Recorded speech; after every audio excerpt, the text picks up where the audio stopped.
Monsieur le sénateur, bonjour. Bonjour Anne-Constance, bonjour tout le monde. Merci d'avoir accepté notre invitation. Merci à vous de m'avoir invité. Le vote des élus du conseil départemental s'agissant de la loi Mayotte, vous le comprenez? En tout cas, je le respecte. Et dans une démocratie, il faut respecter le choix des personnes fait en toute liberté. Je le respecte. Moi, je trouve qu'on fait beaucoup d'histoires sur une soi-disant divergence entre deux groupes d'élus, alors que sur le fond, on dit la même chose. Les deux groupes d'élus, ce sont lesquels? Le conseil départemental d'un côté, oui. L'association des maires avec les parlementaires de la majorité de l'autre. Sur le fond, on dit la même chose, on n'en tire pas les mêmes conséquences, on ne va pas vers la même procédure. Le conseil départemental, schématiquement, dit ce verre est partiellement vide, on le jette, ça ne vaut pas la peine. Nous disons que ce verre, il est partiellement plein, on garde l'eau qu'il y a à l'intérieur et on va demander autre chose, on va demander un complément. C'est ça le fond de cette histoire et ce n'est pas la peine de dramatiser plus la chose qu'elle ne l'est parce que ce texte, ces lois sont censées être faites pour les Mahorais et il faut penser à ces Mahorais. Il faut penser à ce qu'il y a dans cette loi. C'est un long processus. On nous l'avait averti. Il ne fait que commencer et ça serait dommage de l'arrêter à ce moment-là. Alors, vous êtes parlementaire, vous êtes aussi juriste, donc le droit, c'est quelque chose que vous connaissez bien et que vous aimez. C'est une matière qui vous est chère. Dans une démocratie comme la France, bénéficier d'une loi comme la loi Mayotte, c'est une opportunité incroyable ou c'est pas si important? C'est exceptionnel parce que nous sommes dans la République française. Toutes les lois qui sont votées au quotidien au Parlement sont votées pour l'ensemble des Français, sauf les territoires qui bénéficient de l'exception législative comme Mayotte avant, auquel cas cette loi doit préciser. Donc toutes les lois qui sont votées au Parlement sont applicables à Mayotte. Là, on a dit, parce que Mayotte est dans une situation particulière de difficulté, on va faire une loi spécifique à Mayotte pour s'attaquer aux sujets spécifiques qui ne sont pas traités par ailleurs dans d'autres lois. Donc c'est quelque chose qui n'arrive pas tous les jours et c'est une opportunité qu'il faut saisir. Le processus, il a commencé par des consultations, des concertations. Là, c'est un avant-projet, ce n'est même pas le projet de loi puisque le Conseil d'État ne s'est pas encore prononcé. C'est un avant-projet, c'est lorsqu'il sera acté à l'ordre du jour du Conseil des ministres que ça sera un projet de loi, ensuite transmis au Parlement, au Sénat, à l'Assemblée nationale. C'est au Sénat d'abord? Ça devrait être au Sénat d'abord parce que c'est une loi qui concerne une collectivité qui plus est d'outre-mer. Et que le Sénat est l'émanation des territoires. Exactement. Donc la discussion devrait commencer d'abord au Sénat avant l'Assemblée nationale. Et vous m'avez demandé si je comprenais le vote des conseillers départementaux. Oui. Mais les réserves qu'ils ont émises, ce sont les mêmes que nous avons émises. Mais d'ici la discussion au Parlement, il faut travailler.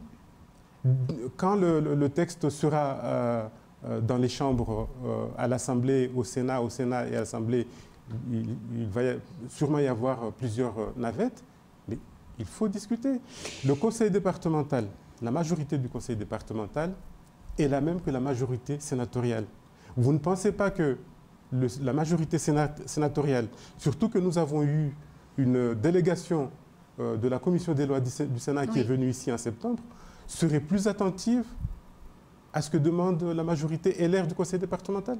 Donc ce que vous voulez dire, c'est que le texte de loi, si j'ai bien compris, le texte de loi qui a été présenté aux élus le 20 décembre dernier, c'est une V0 quelque part, et que le texte définitif qui pourrait être amené à voter, puisque Sébastien Lecornu a remis en question, en tout cas à court terme, cette possibilité, le texte qui pourrait être voté serait une V12, une V13, améliorée, enrichie et différente. Mais ça sert à ça. Mais alors à quoi ça sert Les navettes parlementaires servent à ça.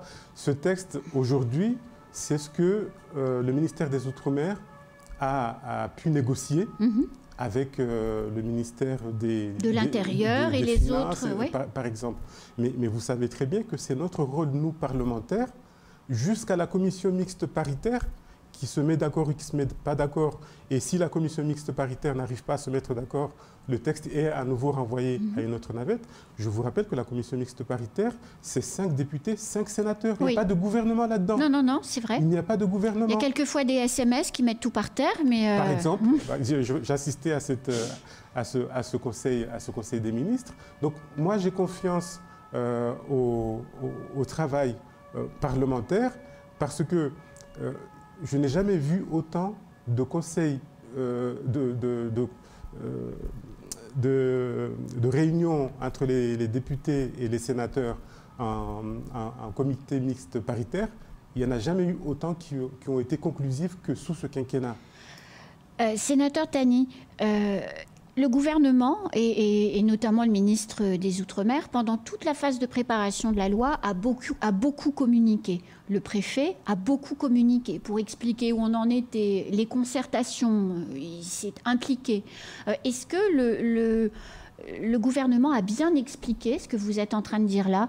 Est-ce que les élus du conseil départemental, les élus locaux, est-ce qu'ils ont bien compris comment ça allait se passer? Parce qu'à côté de cette loi, il y a aussi les 85 solutions opérationnelles, il y a la feuille de route qu'a reçue le préfet sur la sécurité et l'immigration. Je me suis laissé dire qu'il y en avait une autre sur la justice qui devrait arriver là dans les prochains jours. Est-ce que la com, le service après-vente du texte, est-ce qu'il a été bien fait par le gouvernement? Alors, vous avez raison de dire qu'il y a eu beaucoup de communication. Et moi, aujourd'hui, ce que je ne comprends pas, c'est que ceux qui étaient au premier rang avec l'ancien préfet pour les concertations, mais on ne les entend plus. On ne les entend plus alors que, je le répète... Et c'est qui ces personnes qui étaient au premier rang? C'était un mois avant les élections départementales. Vous avez fait des reportages dessus. Refaites la bobine et vous allez voir qui était là aux premières loges, qui était en train de dire « ça sera un super texte, on va contribuer ». Donc, moi, je n'ai pas envie que tout ça soit jeté à la poubelle. Et la meilleure façon que ceux qui a été emmagasiné en termes de contribution, ça sera au Parlement. Ça sera au Parlement où il faudra demander que tout ce que les Mahorais ont dit pendant cette période de concertation, eh bien, ça ne soit pas Mais évacué. ça demande beaucoup de confiance dans une période où incertaine, puisqu'on est en campagne électorale. Imaginons, on refait l'histoire. Le conseil départemental émet un avis favorable avec un certain nombre de réserves et compte, comme vous venez de le décrire, monsieur le sénateur, sur le travail parlementaire. Et puis, in fine, élection présidentielle, paf, nouvelle majorité, et plus question d'aller au bout des choses comme c'était prévu, paf, c'est le texte du 20 décembre qui est voté. C'est pas ce que veulent les Mahorais. Alors déjà, il faut apprendre à faire confiance aux gens qu'on a élus. En politique, si vous voulez, c'est difficile de faire confiance. Oui, mais la politique sans confiance, vous n'avez pas de texte, vous n'avez pas de loi qui sont votées. Je réponds à votre question. Nous avons un précédent. Nous avons le précédent de la piste longue où tout a été fait. Tout a été fait sous Sarkozy, sauf une chose, l'inscription du projet dans un texte en Conseil des ministres. Et on en est toujours là.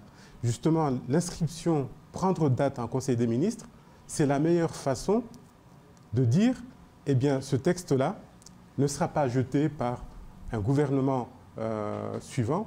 Et puis, vous savez, il va y avoir le renouvellement des députés bientôt, mais le Sénat, lui, continue son travail. Et la majorité sénatoriale LR, elle ne va pas changer d'ici 2023.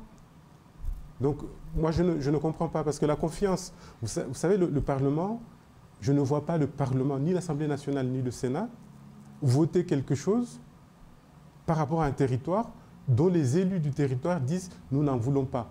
Il y a eu un précédent là aussi, lorsque la demande de la majorité Zaïdani que j'avais portée au Sénat avait commencé à être discutée au Sénat, et c'est là où une motion du Conseil départemental présidé par Sobha Hadine, Ibrahim Ramadani, a dit non, il est urgent de stopper ça, et tout s'est arrêté net. Donc, les institutions, en fait, elles fonctionnent pour protéger finalement les territoires. Mais bien sûr, vous vous rendez compte. Et la voix du peuple. Vous vous rendez compte, un texte qui concerne un territoire, les représentants de ce territoire disent à un moment, nous n'en voulons pas, et vous voyez le Parlement quand même continuer. C'est impossible. Mais c'est dommage que ça arrive maintenant, parce que ce qui est important d'obtenir, au moins sous ce quinquennat, c'est l'inscription à l'ordre du jour du Conseil des ministres. Alors justement, Sébastien Lecornu a pris la parole la semaine dernière par voie de presse pour dire qu'il allait arriver à Mayotte, là, dans les prochains jours, et surtout que, écoutez, puisqu'il y avait un problème sur le projet de loi, on allait arrêter avec le projet de loi, mais continuer sur les réformes avec les autres solutions, c'est-à-dire les 85 solutions opérationnelles, la fameuse feuille de route sécurité, immigration, donc le projet de loi est mort? Alors, tout n'est pas dans la loi. Vous avez des mesures réglementaires, ou des mesures qui sont de ressort européen, par exemple, qui ne doivent pas être mises dans la loi. Le ministre dit aujourd'hui que, compte tenu du vote du conseil départemental, le processus s'arrête. C'est la décision qu'il a prise ou qu'il va prendre. Vous lui poserez la question quand il viendra. Je n'ai pas à la commenter.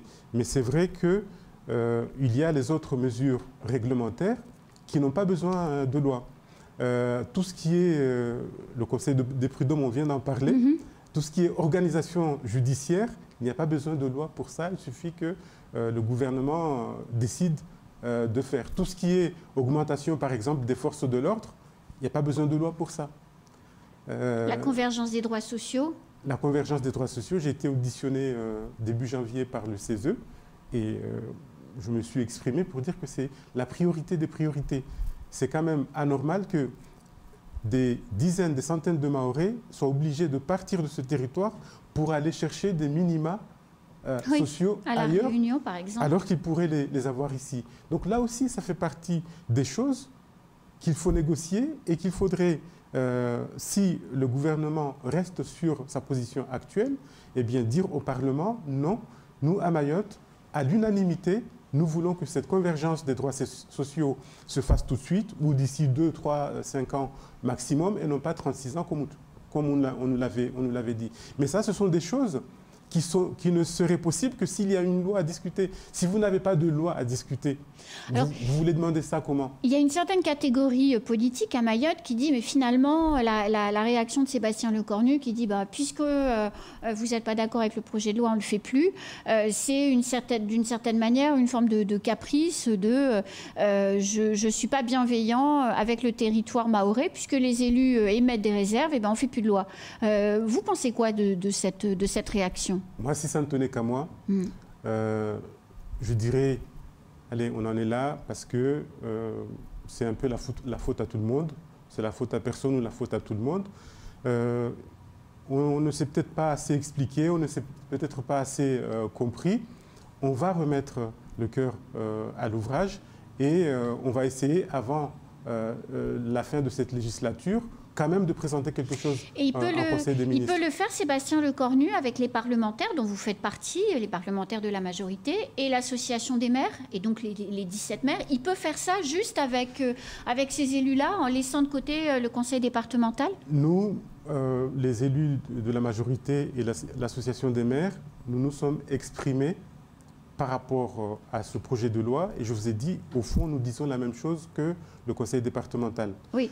Moi, je ne souhaiterais pas que le gouvernement fasse quelque chose contre l'avis du Conseil départemental, oui, même à ce stade-là. Mais quand je vois que la différence pour qu'on se comprenne est si infime, je dis c'est dommage. On peut travailler encore d'ici un mois. Voilà, un mois, le prochain Conseil des ministres, ou en tout cas Il était prévu pour le 2 février, donc là, c'est mort. Il était prévu pour décembre dernier. Il était prévu pour juillet. Cette loi était prévue pour juillet. Oui, mais il y a eu du retard. Voilà, c'est pas la faute de Mayotte. Donc c'est pour ça. Non, mais c'est pour ça que je dis, allez, match nul, balle au centre. On repart, on redonne une chance à cette à cette loi, à ces deux textes d'ailleurs, oui. À ces deux textes, parce que les Mahorais en ont besoin. Après 10 ans de départementalisation, on voit ce qui peut être fait dans les 50 ans qui viennent, et puis on retravaille, on explique ce qui a été mal expliqué. Vous savez, le président Sobadine, vous savez ce qu'il avait fait? Il avait pris un cabinet spécialisé pour décortiquer tout ça et pour faire des travaux. Bon, lorsqu'il y a eu le président Benissa Osseni nous a réunis dernièrement, c'est ce que j'ai préconisé. Ça coûte, certainement, mais ça ne sera pas de l'argent jeté à la fenêtre. Parce que là-dedans, il y a des choses très techniques. Faire la loi...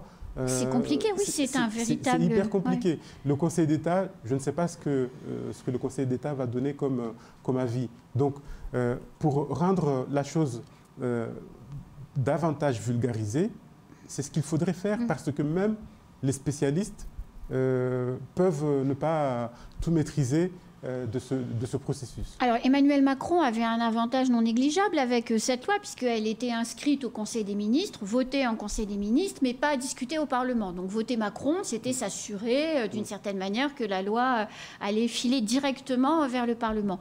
Aujourd'hui, il est mis en difficulté, le président Macron, avec la situation du moment et le refus d'un côté du conseil départemental de prendre le texte en l'état et Sébastien Lecornu qui dit finalement, bon, on ne va pas faire de loi. Vraiment, résumer l'action d'Emmanuel Macron à Mayotte avec cette loi, ça serait abusé. Les contrats de convergence et de transformation Mayotte 1,6 milliard. 1,6 milliard, un tiers des sommes dévolues à tous les Outre-mer. Tout ce qui s'est fait jusqu'ici, ça serait vraiment dommage. Donc, toute voix est importante, mais ceux qui veulent en faire un enjeu électoral, je leur dis faites attention parce que les voix de Mayotte, c'est 71 000. C'est 0,15% de toutes les voix de la France. Donc, quel message, même si on était tous d'accord pour dire on vote dans un même sens, quel message pourrions-nous envoyer avec 0,15% des voix? Donc, attention aux soi-disant messages. Ne caricaturons pas, ne résumons pas toute une action. Il n'y a pas un seul gouvernement qui s'est autant engagé financièrement que les gouvernements sous Macron. Donc, encore une fois, c'est une occasion ratée. Il n'est pas trop tard. Mais moi, je n'en ferai pas un enjeu électoral des élections présidentielles. Alors, cette question me brûle les lèvres depuis tout à l'heure. Vous m'avez dit que je pouvais vous la poser et que vous verriez bien la réponse que vous feriez. Donc, je vous la pose. On est en campagne pour les présidentielles, puis les législatives, puis les sénatoriales. Vous êtes un parlementaire engagé. Vous avez fait plein de choses depuis que vous êtes sénateur. Vous avez envie d'être candidat à votre succession ? Il y a les présidentielles, il y a les législatives et un an après, il y aura les sénatoriales. Vous comprendrez qu'aujourd'hui, les éléments ne soient pas réunis pour que je vous donne une réponse sensée qui pourrait changer d'ici 2 ans. Donc, désolé pour vos lèvres, elles vont encore brûler. Elle va encore brûler un peu alors, sénateur. C'est ça. En tout cas, merci beaucoup. C'est la fin de ce temps de parole. Merci à vous. Bonne journée. Tout de suite, la suite de nos programmes.